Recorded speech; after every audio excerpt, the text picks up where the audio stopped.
Book title, Heaven's Forsaken, The Agony of an Eternal Love, written and copyright by A. Castor. Book 2, Scene 5, The Forest Edge. Be-el and Azazel stand at the edge of the forest, gazing towards the distant lights of a small house nestled in a clearing. The air is tense with anticipation. This is it, Be-el, the house the woman spoke of. We need to be swift. I still don't feel right about this, Azazel. There must be another way. We've discussed this. Sometimes sacrifices are necessary for the greater good. We need that power to save Beatrice and regain your past. Be-el nods reluctantly, steeling himself for what is to come. They make their way quietly through the underbrush, approaching the house. Inside a modest, warmly lit home, a family sits together. The father, a sturdy man with broad shoulders and graying hair, has a kind but weathered face etched with lines from years of toil and care. His eyes, a soft brown, reflect a deep love for his family and the wisdom of a life well lived. He sits by the fireplace, engrossed in a book, the flickering flames casting a warm glow on his face.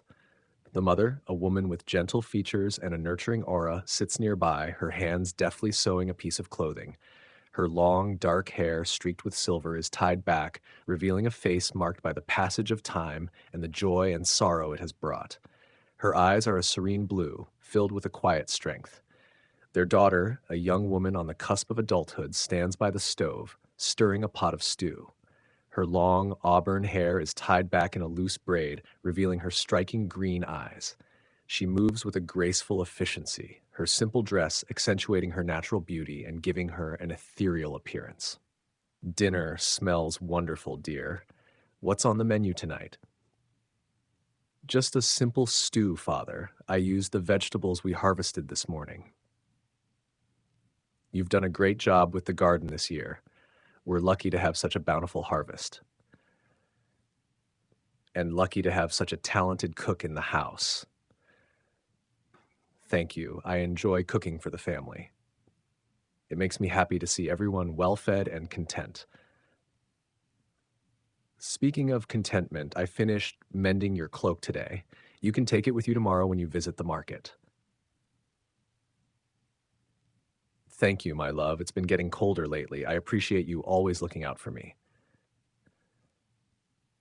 You better stay warm, Father. We can't have you catching a cold and complaining about it for weeks. The family shares a light-hearted laugh, the warmth of their bond evident in their interactions. It's moments like these that I cherish, simple, everyday moments with my loved ones. Indeed, it's the small things that make life worthwhile. I sometimes wonder what lies beyond our village, though. There must be so much to see and experience. There is a big world out there, but there's also beauty in the life we have here. Remember to appreciate the present while dreaming of the future. Your father is right. There's a whole world to explore, but never forget the love and comfort of home. I understand. I do love our life here. It's just sometimes I feel a longing for something more. That's natural, my dear. We all have dreams and aspirations. Just promise us you'll follow them wisely. I promise. The peace of the moment is shattered when Be-el and Azazel burst through the door. Who are you? What do you want? We don't want to hurt anyone. We just need your daughter.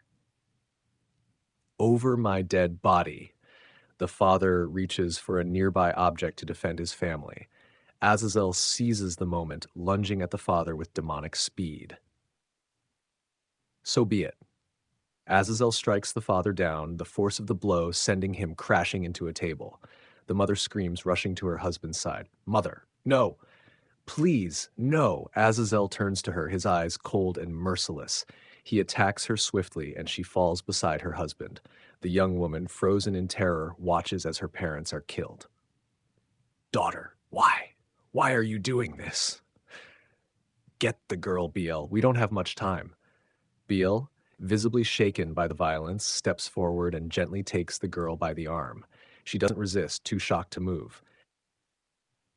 I'm sorry. I never wanted this. Please, don't hurt me. We won't hurt you. We just need you for something important. They lead her out of the house, leaving the bodies of her parents behind.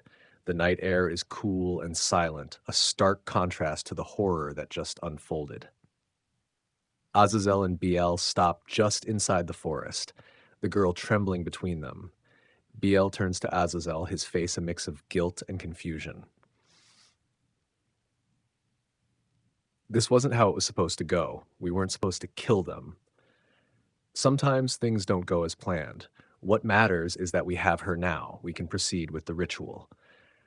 But they were innocent. We've just destroyed a family. Focus on the bigger picture, Be-el. Their sacrifice is a means to an end. We need the power to achieve our goals. We can't let emotions cloud our judgment. Be-el looks at the girl who is silently crying, then back at Azazel. His resolve wavers. I understand what you're saying, but it doesn't make it any easier.